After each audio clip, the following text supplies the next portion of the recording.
నేను 4వసారి ముఖ్యమంత్రి. 3 సార్లు నాకు ఇన్ని ఇబ్బందులు కనిపించలేదు.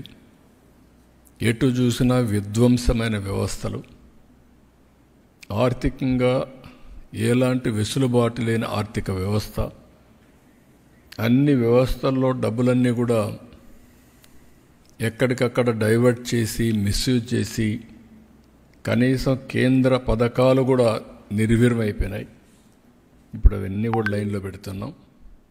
ఇంకొక 4-5 నెలల్లో ఇవన్నీ లైన్లో పెట్టి మళ్ళీ గాడి తప్పిన పరిపాలన ఘాట్లో పెట్టడమే కాకుండా ఏ విధంగా ముందుకు తీసుకుపోతాం. ఇన్వెస్టర్స్లో కూడా ఒక నమ్మకాన్ని కలిగించాల్సిన అవసరం ఉంది. ఇప్పటికీ ఒక నమ్మకాన్ని కలిగిస్తున్నాం, ఇంకా నమ్మకాన్ని కలిగించాలి. ఆ నమ్మకాన్ని కలిగించి మళ్ళీ 20 లక్షల ఉద్యోగాలు కల్పిస్తా ఉన్నాం. ఒక పక్క ఉండే ఉద్యోగాలను కాపాడాలి. అదే విశాఖపట్నం స్టీల్ ప్లాంట్లో మీరు చూస్తే దగ్గర ఈ స్టీల్ ప్లాంట్ కానీ సిక్ అయితే చాలా సమస్యలు వస్తాయి. కాబట్టి ఒక పక్క దీన్ని కాపాడుకుంటూనే ఇంకొక పక్కన 20 లక్షల ఉద్యోగాలకు ఏమేమి కావాలో అవన్నీ వర్కౌట్ చేస్తున్నాం. ఇవన్నీ కూడా రాబోయే రోజులు ఇంకా మెరుగైన ఫలితాలు వస్తాయని చెప్పి తెలియజేస్తూ కేంద్రాన్ని ప్రత్యేకంగా ప్రధానమంత్రి గారికి అభినందనలు, ధన్యవాదాలు.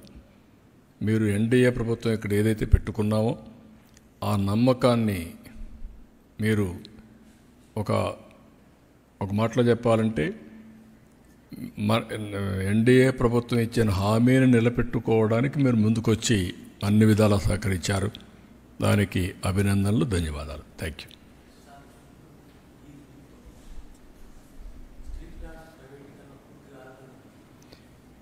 స్టీల్ ప్లాంట్ ప్రైవేటీకరణ సమస్య రాదు. ఇప్పుడు రివైవల్ ప్యాకేజ్ ఇచ్చినాక మనం చేయాల్సిన పని, దీన్ని ఏదో ఇచ్చారు కాబట్టి మేము మా ఇష్ట ప్రకారం చేస్తామంటే ఎవరైనా సరే హెల్ప్ చేస్తారు. నేను అందుకే చాలాసార్లు చెప్తున్నాను, కేంద్రానికి చాలా రాష్ట్రాలు ఉన్నాయి. ఆంధ్రప్రదేశ్లో మనకు ఒకే స్టీల్ ప్లాంట్. మనం కూడా కష్టపడకుండా దీన్ని రివైవ్ చేయకుండా అడుకొక్కసారి మీరు చేయాలి అని చేస్తే ఇది taxpayers money. Taxpayers money సమర్థవంతంగా మనం ఉపయోగించుకోవాలి. కేంద్రం చేసే నిర్ణయాలు కానీ, ప్రాపర్ సీఈఓని పెట్టడం కానీ, అందరూ కలిసి సమర్థవంతంగా పనిచేయడం కానీ ఈరోజు మీరు చూశారు. ఆర్సీఆర్ మిత్తల్ 14 మిలియన్ మెట్రిక్ టన్నుతో స్టీల్ ప్లాంట్ పెడతానంటున్నాడు. 1,50,000 నుంచి 1,70,000 కోట్ల రూపాయలు అవుతుంది. ఒక స్టీల్ సిటీయే కడతా ఉంటున్నాడు. ఇది ఎంత మొత్తం కలిసి 2 లక్షల 2 మిలియన్ 3 మిలియన్ అనుకుంటా. టోటల్ ఇన్స్టాల్డ్ కెపాసిటీ 7.3 మిలియన్ యూనిట్లు. ఇప్పటి వరకు 3నే రన్ అయ్యేది. ఇప్పుడు రెండు ఫర్నేసులు రన్ అవుతున్నాయి. మొన్న 1,600 కోట్లు ఇచ్చిన తర్వాత 2 ఫర్నేసులు, అంత మునుపు ఒకటి కూడా లేదనుకుంటా. కొన్ని రోజులు ఆగిపోయింది. షట్ డౌన్ చేసే పరిస్థితికి వచ్చినప్పుడు 2 చేసి అక్కడి నుంచి స్టార్ట్ చేశారు. ఆ 1,650 కోట్ల రూపాయలు ఇమీడియట్గా ఇచ్చారు. కాబట్టి మళ్ళీ ఐరన్ ఓర్ అప్పిప్పించారు. రాష్ట్ర ప్రభుత్వం కట్టవలసిన పవర్ ఛార్జెస్ కూడా మేము అడగకుండా వాయిదా వేసుకుంటూ వచ్చాం. నెలకు 80 కోట్ల రూపాయలు పవర్ ఛార్జెస్ అవుతాయి. ఈ 4-5 నెలలు వాళ్ళు కట్టడం లేదు. నీటి ఛార్జీలు కూడా కట్టడం లేదు మున్సిపాలిటీకి. అది కూడా వాయిదా వేసాం. ఇంకా ఎప్పటి వరకు వాయిదా వేయాలో చూడాలి. కేంద్రం ఏ విధంగా వస్తారు. మేము కూడా సిద్ధపడ్డాం. ఎందుకు సిద్ధపడ్డాం? అక్కడుండే ఎంప్లాయ్మెంట్ దెబ్బతినకుండా ఉండాలని సిద్ధపడ్డాం. సిద్ధపడినప్పుడు అక్కడ ఉండే ఎంప్లాయీస్ కూడా, ఎంప్లాయీసే కాదు, మేనేజ్మెంట్, ఎంప్లాయీస్, కేంద్రం, రాష్ట్రం బాధ్యతతో ప్రవర్తించాలి. పబ్లిక్ మనీని మిస్యూజ్ చేయడానికి మనకి ఎవరికి ఆ రైట్ లేదు.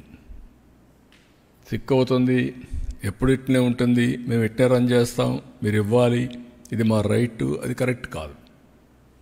మనం దాన్ని ఒక సెంటిమెంట్, ఆ సెంటిమెంట్ చెప్పాం.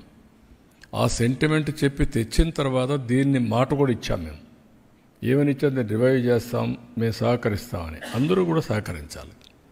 సహకరించి దీన్ని రివైవ్ చేయాల్సిన బాధ్యత మనందరిపైన ఉంది. ఉద్యమాలు చేయడం కాదు, ఉద్యమాలు జయప్రదమైనాయి. ఇప్పుడు మనం అనుకుని సాధించాం. సాధించిన తర్వాత ఉద్యమ స్ఫూర్తితో పనిచేయాలి ప్రతి ఒక్కరు కూడా. ఒక్క ఎంప్లాయీస్ పనిచేస్తేనే సాధ్యం కాదు. మేనేజ్మెంట్ సరిగా లేదనుకోండి, ఉద్యోగస్తులు పనిచేసే లాభం ఏంటి? మిస్మేనేజ్మెంట్ ఉంటే. కాబట్టి ఇక్కడ పెట్టాల్సింది సమర్థవంతమైన మేనేజ్మెంట్ తీసుకురావాలి, నిర్వహణ సమర్థవంతంగా చేయాలి. దేశంలో ఇదేం కొత్త కాదు. 300 మిలియన్ మెట్రిక్ టన్నులు స్టీల్ ప్లాంట్స్ రావాలని చెప్పి ప్రధానమంత్రి గారు కోరుకుంటున్నారు. అలాంటప్పుడు ఇది 7.3, ఇది పక్కనే మనకు ఒక 14 మిలియన్ మెట్రిక్ టన్నులు స్టీల్ ప్లాంట్ వచ్చే పరిస్థితి వస్తుంది.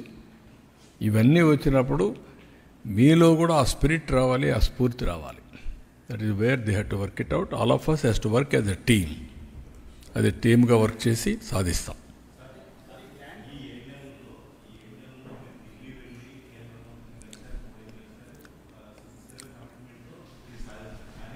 గవర్నమెంట్లో ఆ ఇష్యూ వచ్చినప్పుడు దీన్ని పెద్దగా పట్టించుకోకపోవడం వల్లే కదా సార్ ఈ ఇష్యూ. నేనేమంటానంటే ఒక్కొక్కరు కొన్ని ప్రాధాన్యతలు ఉంటాయి. తెలుగుదేశం పార్టీ ఎన్డీఏలో మేము ముగ్గురం కలిసిన తర్వాత, ఇక్కడ ప్రజలు నమ్మి మాకు ఓట్లు వేసిన తర్వాత మేము ఇచ్చిన హామీలు ఒక్కొక్కటే నిలబెట్టుకుంటూ ముందుకు పోతున్నాం. అందులో ప్రధాన హామీ RINL రివైవల్. ఇది మామూలుగా అమరావతికి ఇచ్చేది డబ్బులు ఒక యాంగిల్, పోలవరానికి ఇచ్చిన యాంగిల్ ఇంకొక యాంగిల్. ఏది చట్టంలో ఉన్నాయి అవన్నీ. ఇది సిక్ అయ్యే పరిస్థితికి వచ్చినప్పుడు దానికి రివైవల్ ప్యాకేజ్ ఇవ్వడం అనేది చాలా ముఖ్యం. దానికే నేను మనస్ఫూర్తిగా అభినందిస్తాను. అవన్నీ అది ఈక్విటీగా అవన్నీ మీరు అక్కడే వచ్చింది. గ్రాంటా, లోనా, ఎవరిచ్చారు? ఇది గవర్నమెంట్ ఆఫ్ ఇండియా ఫ్యాక్టరీ. అది రివైవ్ అయితేనే డబ్బులు వస్తాయి. లాభాలు వస్తే వాళ్ళకి వస్తాయి, నష్టాలు వస్తే మళ్ళీ ఈ డబ్బులు పోతుంది. కాబట్టి గవర్నమెంట్ ఆఫ్ ఇండియా ఫ్యాక్టరీ కూడా గ్రాంటా, లోనా ఇవన్నీ ఎక్కడ రైజ్ అవుతాయి మీకు? Public sector, government of India investment. అది నీది నాది కాదు.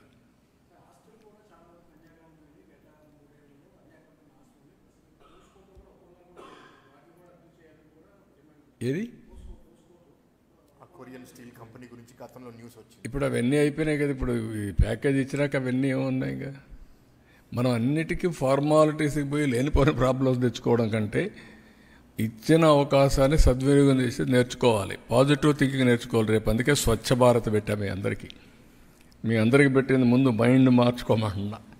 మీ స్వచ్ఛత మైండ్లో నుంచి ప్రారంభం కావాలి. తర్వాత మీ బాడీలో నుంచి ప్రారంభం కావాలి. మీ ఇంట్లో నుంచి ప్రారంభం కావాలి. మీ పరిసరాల్లో చేయాలి.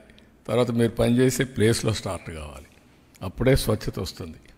మన ఆలోచన బుర్రగానే చెడిపోయిందనుకో, ఎంచోపైన రంధ్రాలు ఎట్ట పెట్టాలని ఆలోచిస్తే రంధ్రాలే కనపడొస్తాయి. అది మానేయండి. ఇంకా